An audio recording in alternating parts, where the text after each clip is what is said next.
10টা common sign আছে যে সাইনগুলা যদি আমাদের মাঝে উপস্থিত থাকে আমরা অবশ্যই বাসায় দেরি না করে একজন নিকটবর্তী সাইকিয়াট্রিস্টের কাছে খুব দ্রুত অ্যাসেসমেন্টের জন্য আসব।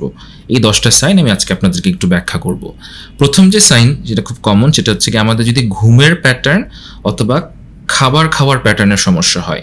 অনেকের ঘুম আসতে দেরি হয়, অনেকের ঘুম রাত্রেবেলা ভেঙে যায়, অনেকের সকালবেলা মানে যে সময় ঘুম থেকে ওঠার কথা তার আগে ঘুম ভেঙে যায়, তীব্র মন খারাপ হয়, অনেকে দিনের বেলা কাজ করতে করতে করতে হঠাৎ করে ঘুমিয়ে পড়েন, অনেকে অতিরিক্ত বেশি ঘুমান 12-13 ঘন্টা।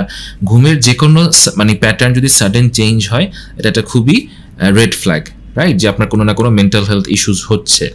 অথবা খাবার রুচি কমে যাওয়া অথবা খাবার রুচি বেড়ে যাওয়া, দুইটাই কিন্তু ইন্ডিকেট করে যে হয় আপনার একটা হিডেন ডিপ্রেশন বা অ্যাংজাইটি বা যে কোনো ধরনের মানসিক রোগ থাকতে পারে। খাবার রুচি অনেকের কমে যায়, আবার খাবার রুচি অনেকের হঠাৎ করে বেড়ে যায়। অনেকে এত বেশি খেতে থাকে যে এটা কন্ট্রোল করতে পারে না, বিঞ্জ ইটিং করতে থাকে। সো হয় আমার ঘুমের প্যাটার্ন ভুল ঠিক মানে উল্টোপাল্টা হবে, অথবা খাবার রুচি বেড়ে যাবে বা কমে যাবে। সেকেন্ড যে সাইনটা খুবই ইম্পর্টেন্ট, আমি একটু দেখে নিব, সবগুলোর মনে থাকে না বলতে গেলে। আচ্ছা, সেকেন্ড হচ্ছে কি যে কোনো উইথড্রল বা আইসোলেশন, রাইট, যে কোনো উইথড্রল আইসোলেশন বা আমরা এটা অ্যাপ্যাথি বলতে পারি। যে লাইক আমি হঠাৎ করে আমি হয়তো খুব একটা মিশুক মানুষ ছিলাম, মানুষের সাথে আমি কথা বলতাম, আড্ডা দিতাম, ঘুরতাম, স্বতঃস্ফূর্ত ছিলাম, কিন্তু আমি হঠাৎ করে একদম চুপসে গিয়েছি, কারোর সাথে মিশছি না, কোনো সোশ্যালাইজ করতে ভালো লাগছে না, কোনো দাওয়াতে যেতে ভালো লাগছে না, বিয়ের বাড়ি যেতে ভালো লাগছে না, বন্ধুদের আড্ডা যেতে ভালো লাগছে না। এবং এই জিনিসটা যদি আমাদের অ্যাটলিস্ট 2 সপ্তাহের বেশি থাকে তখন জিনিসটা সিগনিফিকেন্ট। মাঝে মাঝে আমাদের এরকম হতেই পারে 1-2 দিন হয়তো ভালো লাগছে না বা বন্ধুদের বাসায় যেতে ইচ্ছা করছে না, বাট এই সিমটমগুলো যদি 2 সপ্তাহের বেশি থাকে যে আমি টোটালি উইথড্রল একটা ফেজে আছি, একেবারেই আমার মানে সবকিছু ছেড়ে আমি আছি, সেক্ষেত্রে আমরা সবাই যেন এটাকে খুবই একটা ওয়ার্নিং সাইন হিসাবে নেই, রাইট, যে আমি অবশ্যই মনে করবো যে আমার একজন সাইকিয়াট্রিস্টের কাছে যে আমার একটা অ্যাসেসমেন্ট করতে হবে। থার্ড যে জিনিসটা সেটা হচ্ছে খুব আনস্টেবল মুড বা খুব মুড সুইং, হ্যাঁ, অতিরিক্ত মুড সুইং কিন্তু আমাদের সবার হয়। আমাদের মন সবার অবশ্যই একই মানে সবসময় একই রকম থাকে না, মাঝে মাঝে মন ভালো হয়, মাঝে মাঝে মন খারাপ হতে হয়, বাট খুব ঘন মুড সুইং যেটার 3টা ক্রাইটেরিয়া। একটা ক্রাইটেরিয়া হচ্ছে আমার এত বেশি মুড সুইং হচ্ছে যেটা খুব এক্সট্রিম নেচারের। সেকেন্ড হচ্ছে আমি মুড সুইংয়ের জন্য আমি কোপ করতে পারছি না ডেইলি কাজের সাথে, এবং যে মুড সুইংটা আমার কোনো এক্সটার্নাল ঘটনার সাথে রিলেটেড না, যে আমার আশেপাশে কিছু হচ্ছে তার সাথে আনরিলেটেড, হঠাৎ করে মুড সুইং হচ্ছে এক্সট্রিম নেচারের, এবং এত বেশি মুড সুইং হচ্ছে যে আমি আসলে আমার ডেইলি লাইফে কোপ করতে সমস্যা হয়ে যাচ্ছে।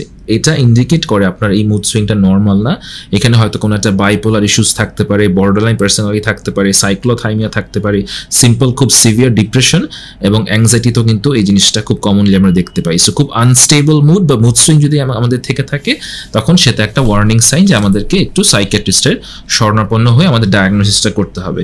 এরপরে যে সাইনটা খুব ইম্পর্টেন্ট সেটা হচ্ছে কি ওভারওয়েলমিং অ্যাংজাইটি, প্রচণ্ড দুশ্চিন্তা, প্রচণ্ড ওয়ারি, প্রচণ্ড প্যানিক, যে ভাই বলে না কেন, খুব ওভারওয়েলমিং এক্সট্রিম নেচারের, খুব অল্প অ্যাংজাইটি না।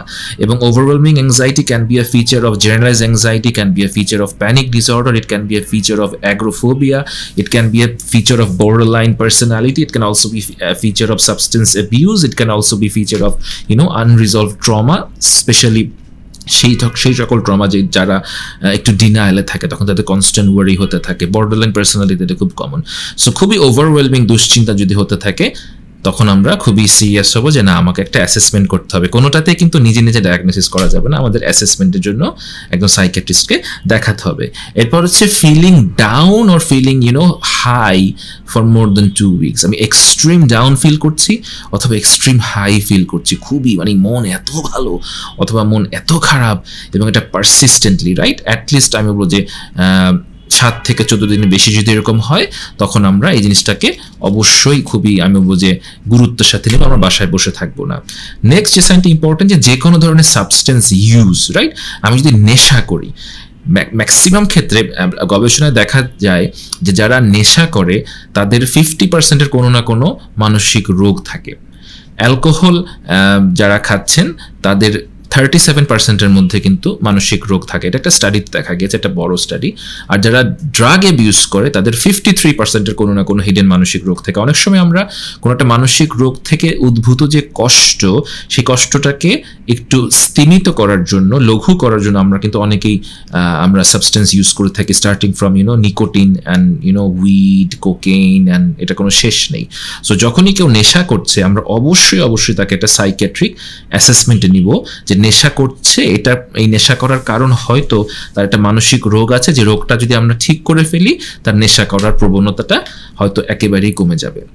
নেক্সট সাইনটা হলো যে ইনএবিলিটি টু কোপ with the stresses in life. Like we all have stresses in life, we all have a tough life, but কিছু কিছু সময় আসে যে আমি একদমই আসলে লাইফের আমি কোপ করতে পারছি না, life becomes a Strasser for me, like, বা এটাকে অনেক সময় কগনিটিভ সাইকোলজির ভাষায় বলা হয় যে ব্রেইন ফগ। হ্যাঁ, ব্রেইন ফগ, আমি চিন্তা করতে পারছি না, আমার কেমন জানি আমি ফগি হয়ে গেছি, আমি জাস্ট ক্রনিক্যালি ওভারওয়েলমড। হ্যাঁ, আমি জাস্ট ক্রনিক্যালি ওভারওয়েলমড, আমি কিছুই ভাবতে চিন্তা করতে পারছি না, আমার কনসেন্ট্রেশন কমে গেছে, মেমোরি কমে যাচ্ছে। এটা একটা খুবই অ্যালার্মিং সাইন যে আপনার কোনো না কোনো মানসিক রোগ হচ্ছে। সো লাইক মানুষ এভাবে এসে বলে যে like I can't handle things, I can't go to work, everything is too much, right, the world is too much, সব কিছুকেই তার প্রচণ্ড বোঝা মনে হয়। এটা কিন্তু খুবই একটা অ্যালার্মিং সাইন।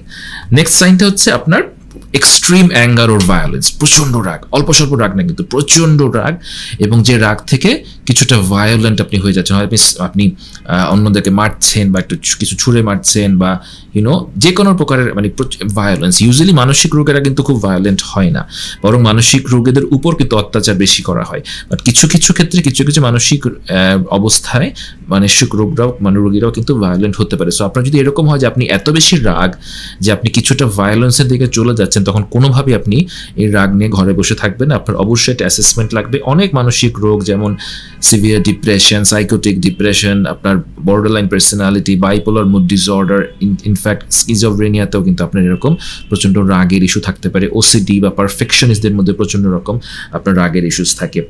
এরপরে যে সিমটমটা, 9th সিমটম, সেটা হচ্ছে কি আপনার যে কোনো প্রকারের সাইকোসিস। হ্যাঁ, যে কোনো সাইকোটিক সিমটম বলতে আমরা মূলত দুইটা বুঝি, একটা হচ্ছে ডিলিউশন, একটা হচ্ছে হ্যালুসিনেশন।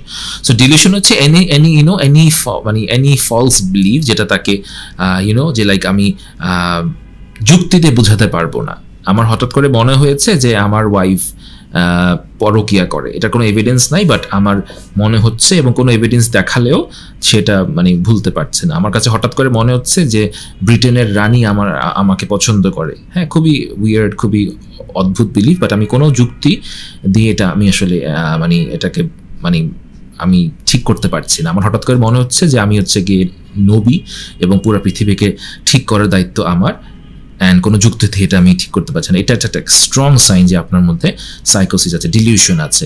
এবং আরেকটা হচ্ছে কি হ্যালুসিনেশন। সো হ্যালুসিনেশন বেসিক্যালি দুই রকম, visual and auditory. So you see things that's not there and you hear things that's not there. এই দুইটা যদি একটা থাকে, ডিলিউশন বা হ্যালুসিনেশন, এটা হচ্ছে একটা খুবই হলমার্ক। কারোর মধ্যে যদি থাকে অবশ্যই আপনারা খুবই দ্রুত সাইকিয়াট্রিস্টের কাছে যাবেন। এটা ইন্ডিকেট করে হয়তো আপনার একটা খুব কঠিন মানসিক রোগ, গুরুতর মানসিক রোগ আছে। এটা হতে পারে schizophrenia, delusional disorder, psychotic depression, আপনার পোস্টপার্টাম সাইকোসিস, অনেক কিছু আসলে হতে পারে, সাবস্টেন্স অ্যাবিউজই হতে পারে, বাট আপনার একটা অ্যাসেসমেন্ট দরকার। And last, thoughts of hurting yourself or suicidal thoughts, any kind of করেন নিজেকে ক্ষতি করার যদি কোনো চিন্তা আপনার মধ্যে আসে, যদি কোনো আইডিয়া আসে, আপনার করতেও হবে না। এটা একটা অ্যাবসলিউট রেড ফ্ল্যাগ যে আপনাকে ইমিডিয়েটলি সাইকিয়াট্রিস্টের কাছে যেতে হবে, রাইট? কারণ এটা খুবই, আমি বলবো যে সিভিয়ার ডিপ্রেশনের ইন্ডিকেট করে, এবং এটা নিয়ে একদিনও আসলে বাসায় বসে থাকা উচিত না। আপনার কোনো ফ্রেন্ড, কোনো ভাই বোন, কেউ যদি এরকম থাকে যে বলে যে না আমি নিজেকে আঘাত করতে চাচ্ছি বা নিজেকে মারতে চাচ্ছি, অথবা আমি রাস্তায় বের হলে মনে হয় যে একটা গাড়ি আমাকে ধাক্কা দিয়ে চলে যায় না কেন, রাইট? খুব ইনডাইরেক্ট সুইসাইডাল ফিলিংস, সেটাও কিন্তু প্রচণ্ড রকম আমি বলবো যে সতর্ক মূলক আমাদের ব্যবস্থা নিতে হবে। সো এই 10টা সাইন যদি আমাদের মধ্যে থাকে, আপনারা কখনো সেলফ ডায়াগনোসিস করবেন না, নিজে নিজে ডায়াগনোসিস করার দরকার নাই। আপনাদের যেটা বুঝতে হবে যে আপনাদের একটা ডায়াগনোসিস এক্সপার্ট অপিনিয়ন দরকার, যে আপনার ডায়াগনোসিসটা অ্যাকচুয়ালি কি। আপনার DSM-5 157 রকমের মানসিক রোগ এবং 652 রকমের ভ্যারাইটি অফ মানসিক রোগ আসলে আছে। সো নিজে নিজে কিছু ডিজিজ সম্বন্ধে আমি পড়াশোনা করতে পারি, জানার চেষ্টা করতে পারি, বাট নিজের রোগ ডায়াগনোসিস করাটা আপনার জন্য হেল্পফুল। কারণ এক একটা রোগের এক এক রকম চিকিৎসা, এক এক রকম সাইকোথেরাপি লাগে। অনেক সময় ওষুধ ভালো কাজ করে, অনেক সময় কাউন্সেলিং ভালো কাজ করে, অনেক সময় দুইটা একসাথে করতে হয়। আবার সবাই কিন্তু একই রকম কাউন্সেলিং পারে না, আবার সব একই ওষুধ সবার কাজে লাগে না, ট্রায়াল দিয়ে দেখতে হয় কার কোনটা কাজে লাগে। সো এটা একটা সায়েন্স, যে সায়েন্টিফিক ট্রিটমেন্টে আপনি গ্রহণ করলে মোস্ট অফ দ্য মানসিক রোগ ভালো হয়ে যায় বা কন্ট্রোলে থাকে।